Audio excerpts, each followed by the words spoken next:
যে সমস্ত শিক্ষার্থী রবীন্দ্র মুক্ত বিদ্যালয় থেকে উচ্চ মাধ্যমিক করছো তাদের জন্য আজকের ভিডিওটি বিশেষ বিশেষ গুরুত্বপূর্ণ। তার কারণ হলো তোমাদের পরীক্ষার ফর্ম ফিল আপের ডেট দিয়ে দিয়েছে। যারা পরীক্ষার ফর্ম ফিল আপ করবে না তারা পরীক্ষায় বসতে পারবে না। তাই কারা কারা ফর্ম ফিল আপ করতে পারবে, ফর্ম ফিল আপের শেষ তারিখ কবে, কত টাকা প্রয়োজন, সকল তথ্য জানার জন্য ভিডিওটি প্রথম থেকে শেষ পর্যন্ত ভালো করে দেখো।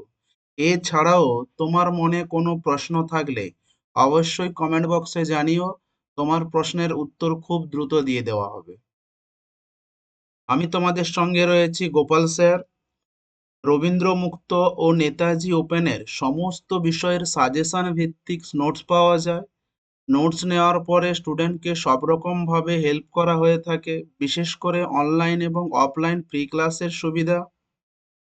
যে সমস্ত শিক্ষার্থী উচ্চ মাধ্যমিক দেওয়ার পরে ওপেন থেকে কলেজে ভর্তি হবে বলে ভাবছো, তাদের ডকুমেন্ট অলরেডি জমা নেওয়া হচ্ছে। যদি কোনো স্টুডেন্ট ভর্তি হতে চাও অবশ্যই স্ক্রিনে দেওয়া নাম্বারে যোগাযোগ করবে এবং উচ্চ মাধ্যমিক, মাধ্যমিক এবং কলেজের কোনো বিষয়ের নোটসের প্রয়োজন হলে অবশ্যই স্ক্রিনে দেওয়া নাম্বারে হোয়াটসঅ্যাপ করবে।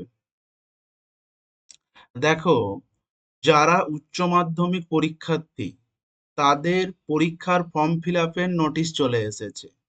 তোমাদের পরীক্ষার ফর্ম ফিল আপ শুরু 10/6/2024 থেকে পরীক্ষার ফর্ম ফিল আপ শুরু, আর লাস্ট ডেট 9/7/2024।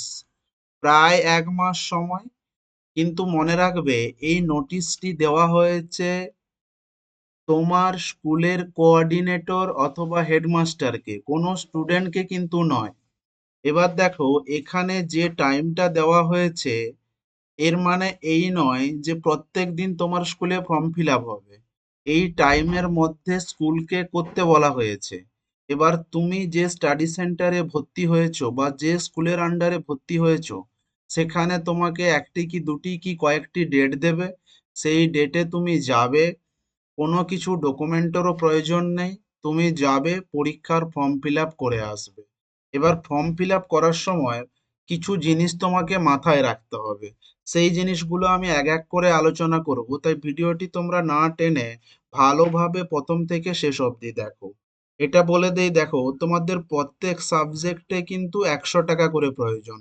আর যাদের প্র্যাকটিক্যাল সাবজেক্ট যেমন বায়োলজি, এই রিলেটেড সাবজেক্টগুলো কিন্তু প্রত্যেক সাবজেক্টে 150 টাকা প্রয়োজন। বোঝা গেল?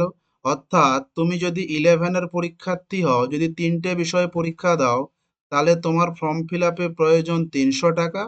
আর যদি তোমার প্র্যাকটিক্যাল সাবজেক্ট হয়ে থাকে তাহলে সেক্ষেত্রে কত প্রয়োজন, না সেক্ষেত্রে 100-র জায়গায় ওটা 150 করে গুণ করবে। সাপোজ যদি তোমার যদি একটা প্র্যাকটিক্যাল সাবজেক্ট থেকে থাকে তাহলে কত হবে, 200 প্লাস 150 অর্থাৎ 350 টাকা প্রয়োজন। তবে এটাই যে অ্যাকচুয়াল ফিজ তা কিন্তু নয়। তোমাকে স্কুলের একটা ফিজ থেকে থাকে, কোনো স্কুলে 150, কোনো স্কুলে 200, অর্থাৎ স্কুলের যে ফিজ বলবে সেইটা তোমাকে পে করতে হবে। অর্থাৎ ধরেই রাখো তুমি তোমার 500 টাকা মতো প্রয়োজন। তবে কোনো স্কুলে যদি এই ফিজটি যদি বেশি হয়ে থাকে সেক্ষেত্রে কিন্তু, অর্থাৎ স্কুল ফিজ যদি বেশি হয় সেক্ষেত্রে তোমার কিন্তু ফর্ম ফিল আপের টাকা বেশি যাবে। বোঝা গেল? বিশেষ করে বলে দেই কারা ফর্ম ফিল আপ করতে পারবে। যারা 11-এ ভর্তি হয়েছিলে বা যারা 11 পরীক্ষা দিয়ে দিয়েছো তাদের তো কোনো সমস্যাই নেই। যারা 11-এ পরীক্ষা দাওনি অর্থাৎ নতুন ভর্তি হয়েছো তাদেরকে সবার আগে বলবো, যদি না রেজিস্ট্রেশন কার্ড দেখতে পাচ্ছ স্ক্রিনে, একটি রেজিস্ট্রেশন কার্ড দেখাচ্ছি, এই ধরনের এই কালারের একটা রেজিস্ট্রেশন কার্ড পাবে। যদি না স্কুল থেকে এখনো কালেক্ট করে থাকো, সবার আগে রেজিস্ট্রেশন কার্ড কালেক্ট করে নাও। দেখে নাও তোমার নাম, তোমার গার্জেনের নাম এবং তোমার ডেট অফ বার্থ ঠিক আছে কিনা। বোঝা গেল? আর কিচ্ছু দেখার প্রয়োজন নেই। আর এখানে দেখে নেবে তোমার কি কি সাবজেক্ট রয়েছে। আর তুমি যদি 11-এ যদি পরীক্ষা দাও, অর্থাৎ তুমি ভর্তি হওয়ার পরে যদি প্রথম পরীক্ষা দাও, তাহলে তুমি সেক্ষেত্রে যে কোনো তিনটে দেবে, যে কোনো তিনটে। ধরো এখানে রয়েছে টোটাল 5টা সাবজেক্ট, তাহলে এখান থেকে তুমি 3টে সাবজেক্ট বেছে নেবে। তুমি চাইলে দুটোও দিতে পারো, তুমি চাইলে একটাও দিতে পারো। বোঝা গেল? চেষ্টা করো তুমি দিতে পারবে, যেহেতু তিনটে, তাই তুমি তিনটেই পরীক্ষার ফর্ম ফিল আপ করে আসবে। সাপোজ তুমি কি করবে, ধরো বাংলা, ইংরেজি, আর তুমি যে কোনো একটা বিষয় নিয়ে নেবে। সে শিক্ষা বিজ্ঞানও নিতে পারো, তোমার যেটা ভালো লাগে। তুমি যদি মনে করো ইংরেজি পরের বছর দেবে, তাহলে পরের বছর ফর্ম ফিল আপ করবে। তবে ফর্ম ফিল আপ করার সময় এইটুকু সতর্কতা অবলম্বন করবে, তুমি কি কি বিষয়ে ফর্ম ফিল আপ করছো, এটা কিন্তু যিনি ফর্ম ফিল আপ করাবেন ওনাকে ভালো করে বলবে। কারণ এক্ষেত্রে তুমি হয়তো এক বললে, উনি হয়তো আর এক শুনে অন্যটাই হয়তো দাগ দিয়ে দিয়েছে, হয়তো দেখা গেল শিক্ষা বিজ্ঞানের জায়গায় ইতিহাস করে দিয়েছে, তুমি হয়তো ইতিহাসই পড়ে যাচ্ছ। ক্লিয়ার? মানে তুমি বলেছো শিক্ষা বিজ্ঞান, তাহলে তুমি শিক্ষা বিজ্ঞান পড়ে যাচ্ছ, দেখা গেল সেখানে ইতিহাস করাও রয়ে গেছে, তাহলে সেক্ষেত্রে তুমি সমস্যায় পড়তে পারো। অতএব ফর্ম ফিল আপের সময় অবশ্যই সতর্কতা অবলম্বন করবে। তাছাড়া হচ্ছে কি, তোমাদের যাদের প্রজেক্ট রয়েছে, ঠিক আছে, প্রজেক্ট কিন্তু সাধারণত প্রত্যেকটি স্কুলে ফর্ম ফিল আপের আগে জমা দিতে হয়। অতএব যদি এখনো কেউ প্রজেক্ট না করে থাকো, অবশ্যই কমেন্ট বক্সে জানাবে যে স্যার প্রজেক্ট কি করব, করতে পারছি না, অবশ্যই হেল্প করে দেওয়া হবে। এছাড়া দেখো, তোমাদের যেটা বলার হচ্ছে, যারা 12 এর পরীক্ষার্থী তাদের তো কোনো সমস্যাই নেই। তোমরা যদি HS 11-এ তিনটে দিয়ে দাও, তাহলে তোমাদের বাকি থাকবে দুটো অথবা তিনটে। সেই দুটো অথবা তিনটে ফর্ম ফিল আপ করে নেবে, না হলে তোমরা পরীক্ষা দিতে পারবে না। আর যারা 11-এ একটি কি দুটো সাবজেক্টে ফেল করেছিলে, 12-এর ফর্ম ফিল আপের সময় সেই সাবজেক্টেরও ফর্ম ফিল আপ করে দিও। বোঝা গেল? তাহলে কি কি বললাম, যে তোমাদের পরীক্ষার ফর্ম ফিল আপ শুরু হচ্ছে কত থেকে বললাম, 10/6/2024 থেকে 16/7/2024, সরি, 9/7/2024 শুরু হচ্ছে, 10/6/2024 থেকে, এবং শেষ হচ্ছে 9/7/2024। এর মধ্যে অবশ্যই ফর্ম ফিল আপ করবে। স্কুল থেকে যদি না ফোন করে, অবশ্যই স্কুলের স্টাডি সেন্টারে গিয়ে যোগাযোগ করো। বোঝা গেল? কারণ ফর্ম ফিল আপ যদি তুমি না করো, তোমার 1 বছর ল্যাপস হবে। এবার অনেকের মনে প্রশ্ন, স্যার এক্সাম কবে হবে?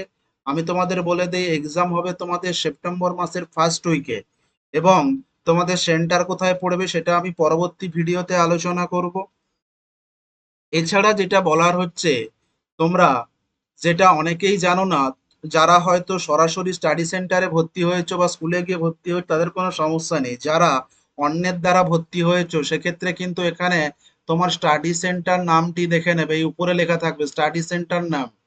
কারণ এটাই হচ্ছে তোমার অ্যাকচুয়ালি স্কুলের নাম, এটা কিন্তু তোমার পরীক্ষার সময় বিশেষ বিশেষভাবে কাজে লাগবে। বোঝা গেল? এছাড়াও তোমাদের যদি কোনো জানার থাকে, অবশ্যই কমেন্ট বক্সে জানাবে। কোনো শিক্ষার্থীর যদি কোনো সাজেশনের প্রয়োজন হয়, অবশ্যই এই নাম্বারে হোয়াটসঅ্যাপ করবে, 6295151272। গোপাল স্যার। ভিডিওটি যদি ভালো লেগে থাকে, অবশ্যই লাইক করে দিও, এবং কোনো কিছু জানার থাকলে কমেন্টে জানিও, এবং তোমার বাকি বন্ধুদের শেয়ার করে দিও। রবীন্দ্র মুক্ত এবং নেতাজি ওপেনের সমস্ত আপডেট সবার আগে পেতে চ্যানেলটি অবশ্যই সাবস্ক্রাইব করে রেখো। Thanks for watching.